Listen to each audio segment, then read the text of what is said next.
Subscribestar.com/dursttheworst if you have a video request.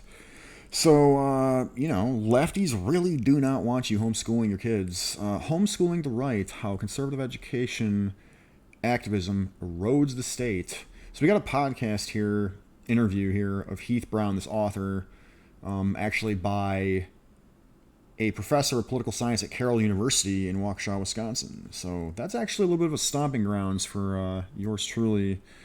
But we got a shitlib psycho activist masquerading as an educator interviewing this guy, and he's going to complain about homeschoolers, I'm presuming. So we're going to listen to this for a little bit.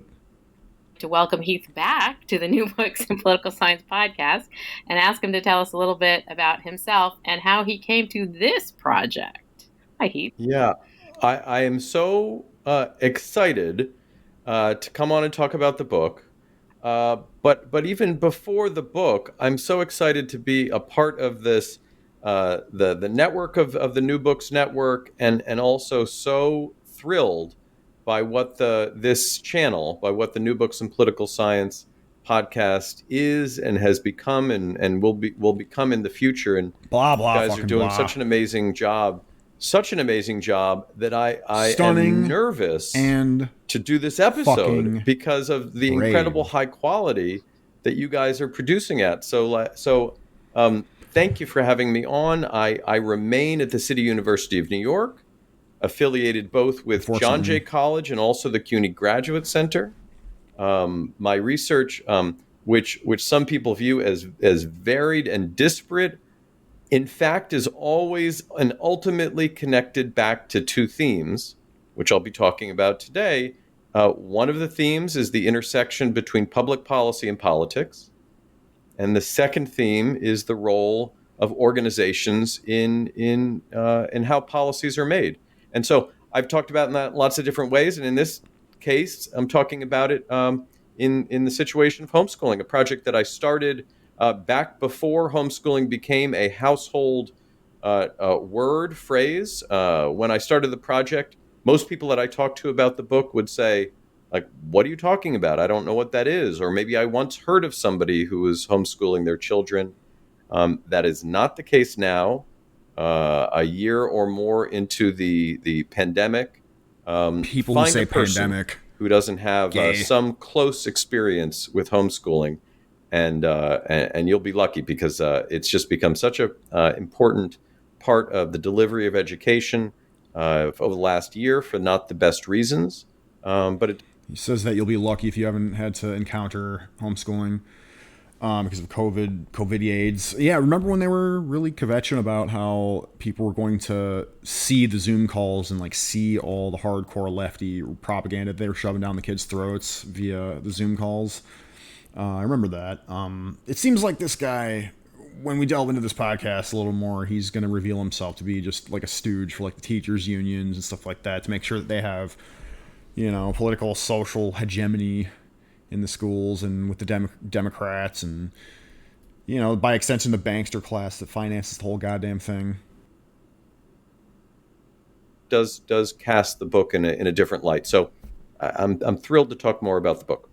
And what you're talking about is not necessarily what we were all sort of surprised to find ourselves doing last April when all the schools in the United States and around the world more or less shut down and sent children home to be homeschooled. You are talking about sort of a political movement that sort of started in the 70s, but really picked up steam in the 1980s and 90s that is connected to the Reagan Revolution and the religious right. Cucks. Can you talk a bit about not the most recent experience that we've all had, but that sort of political dynamic? It's a reaction to what they're doing. I think that's exactly right.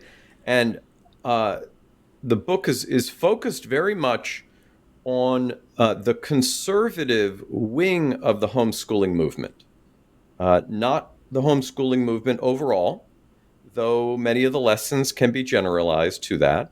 But what I try to do, especially early in the book, is track this movement to allow people to voluntarily opt out of typically public education, public schooling for their children. Based. And that's something that is, on the one hand, has long historic roots. But when we talk really about the was that a subtle hint at roots in white supremacy? Is that what he's trying to say? Is that what he's trying to fucking say? Like, you don't want your kid to get beat up at public school, so you homeschool them, or you don't want them to be indoctrinated into like some creepy sex cult, which is effectively what schools are now. You know, historical roots. Homeschooling movement. We're really talking about a movement that started in the 1970s. Really evolved in the 1980s and became really a political player in the 1990s. And all of this goes back to an effort of parents, initially parents of a variety of ideologies, who were interested in educating their kids at home. The unions can't have that, though. Reasons for it, but for conservative homeschool families, especially conservative and also religious homeschool families, there was a clear motivation to move their kids out of some of the problems that they saw in public schools. To not be indoctrinated into porn and education. Ranged. But what initially started as a relatively becomes a movement that's really dominated by ideological conservatives. And even though the numbers of homeschooled kids in the country to this day remains relatively low, right? The political influence of some of the most powerful organizations across the country at the national, but also the state and local level, has really been outsized. And that's in part because of how much synergy there is between what homeschooling advocates talk about and other issue areas. And we can talk about those.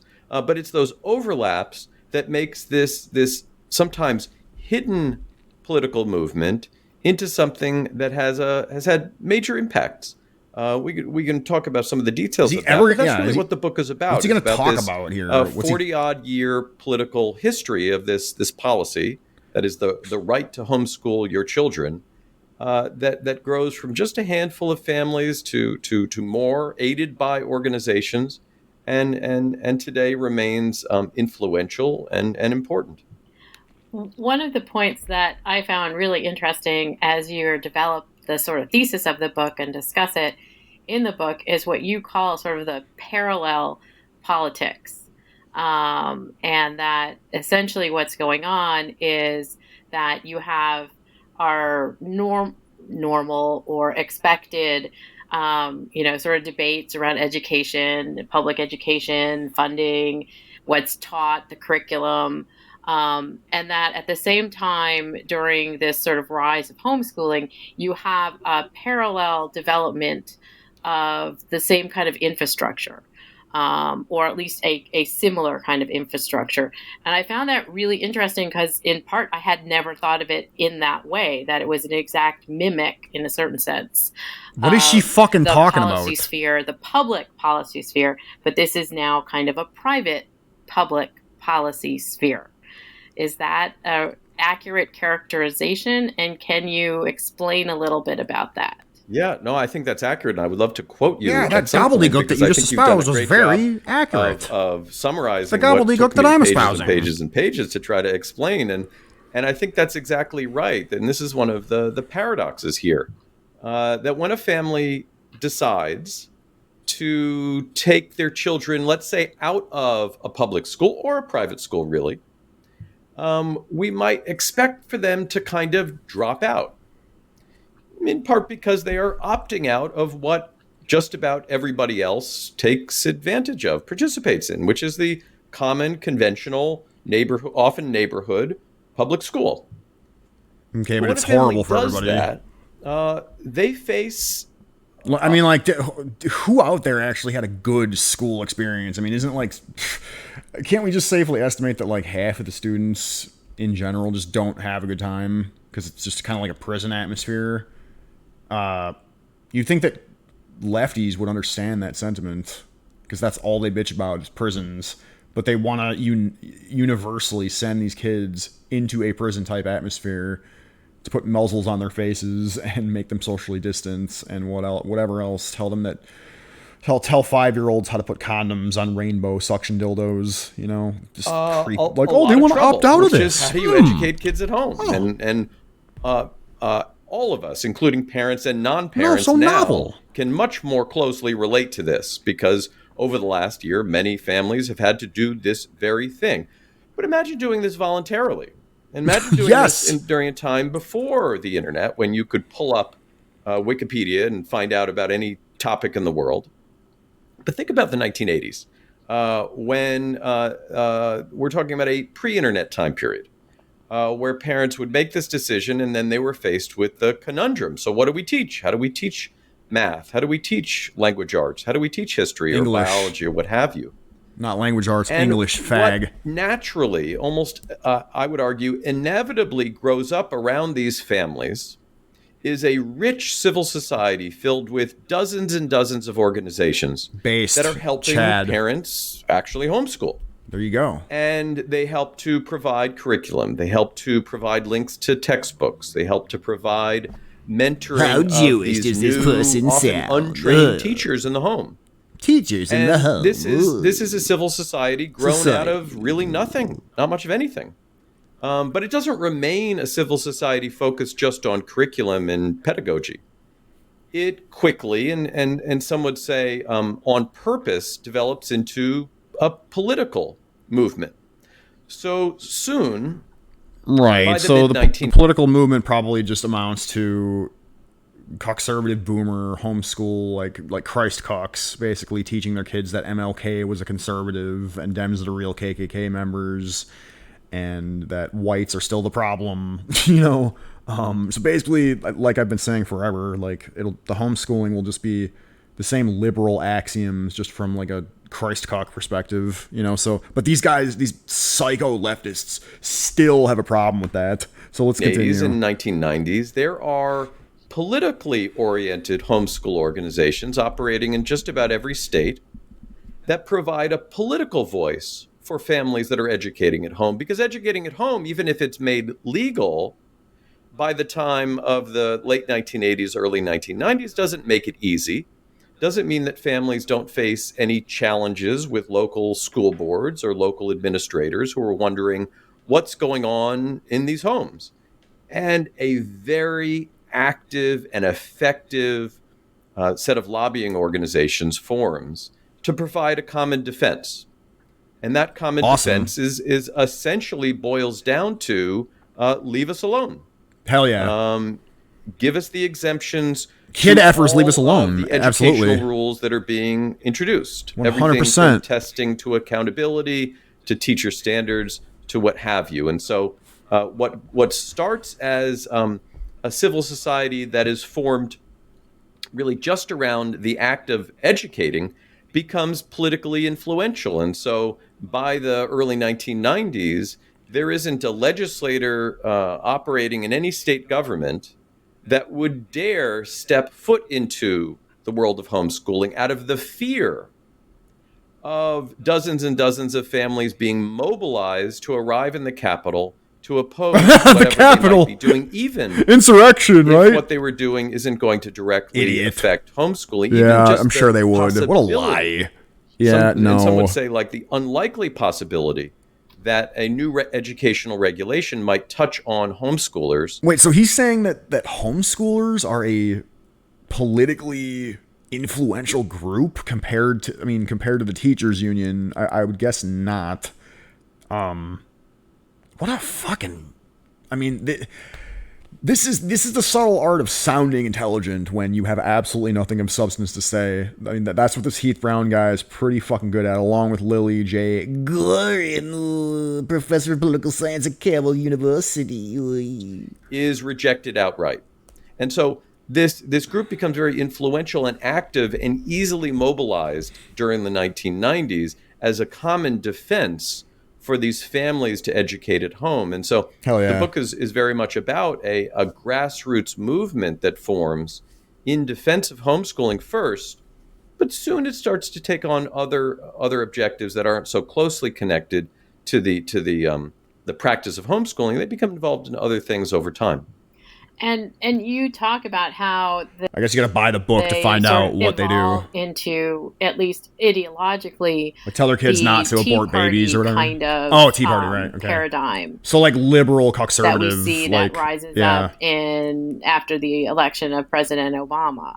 Right. And that so like Dems are real racist nonsense. To protest at state houses early on in a very grassroots form. Can you thread the needle between the homeschool movement and your argument with regard to how that sort of connects to the Tea Party? Yeah, absolutely. And because one of the arguments that the book makes is that many of the beliefs and the policy agenda of the Tea Party movement of 2009 and 2010 can be seen in what homeschooling advocates have been advocating for nearly two decades prior to. And this isn't just the educational agenda of the Tea Party movement. It's a set of anti-government, anti-institutional beliefs, ideologies, and policies connected with them that goes way, which is pretty gay and cringe. Okay, the small government. Okay, but we're looking at this from a completely different angle. Obviously, the small government conservative attitude is a problem. It definitely is, because a little bit of big government probably would have helped us during the George Floyd rioting season, wouldn't it? You know, some big government fucking fire hoses coming through, just mowing these assholes down while they, you know what I mean? And then putting out the fires of the police precincts and pawn shops and libraries and liquor stores and other storefronts that BLM and Antifa burned. I mean, that style of so-called big government would have been pretty cool, wouldn't it?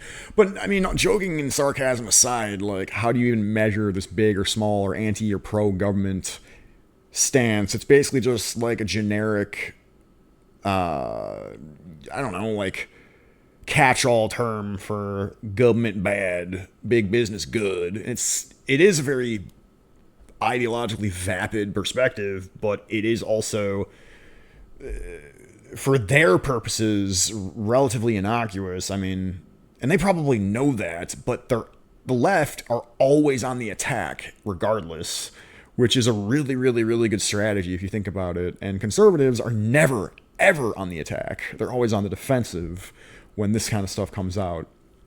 The conservatives will come out and say, we don't teach racism, sexism, we don't teach Tea Party, or, you know, or we're diverse, blah, blah, blah, blah, blah. They would capitulate and cower and, you know, like, call them the real racists and grant pretty much every single premise that Heath Brown is throwing down, except, like, attempt to attack it from the right, which is completely incoherent. So it's just, look at how effective what the left just is doing on any given day really is, because they're always on the attack.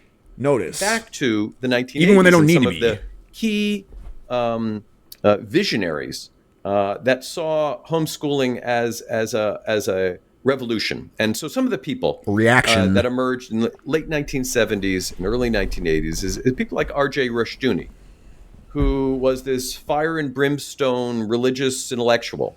Based? Who sees homeschooling as connected to a common defense of a fundamentalist Christian way of life Probably that not. he and others in his circle envision for the country. And that homeschooling is one way to reject the secularism that is seen across public schools. Recall that this is a time period after prayer in school has been rejected. Oh my God, prayer in school. Who gives a fuck, homeschooling is seen as a way to reintroduce. Who gives a fuck if there's prayer in school? Like, so Shitlibs are still bringing up prayer in school. Who fucking cares, dude? Some of these Christian beliefs into the education of children, and Rushdoony and others see this as an incredible opportunity. One of the acolytes of R.J. Rushdoony is a gentleman named Gary North. They're pathologizing this shit. Takes up the cause. Gary North is an economist, not a religious scholar, but his writings are informed by his Christian beliefs. And so the New York Times writes your views are informed by your satanic beliefs and kid fucking beliefs. In 2011, that he's the and I quote, the largely unknown to the broader public, but he's an influential figure on the American far right and on the curriculum of Christian homeschoolers across the country. Gary North became known, and this may be of a moniker that he developed for himself, but as the Tea Party economist. And he sort of branded himself far right in this idiot. kind of way. Wow. North I think writes they're about libcocks. homeschooling, and he writes about libertarianism. Oh, my lands. He writes at one point, and I quote, so let us be blunt about it. We must use the doctrine of religious liberty to gain independence for Christian schools until we train up a generation of people who know that there is no religious neutrality, no neutral law, no neutral education, and no neutral civil government. And by Christian schools, he means homeschools often, Christian homeschools. And so North sees, like Rushdoony, not just a way to do education, how is this even a fucking prepare a generation of students who are going to defend not just homeschooling, but a whole array of novel. beliefs. So North, it's just so novel that son, you hear the tone in his voice. The very notion that these people would wanna not have their kids indoctrinated into hardcore leftism and just self-loathing.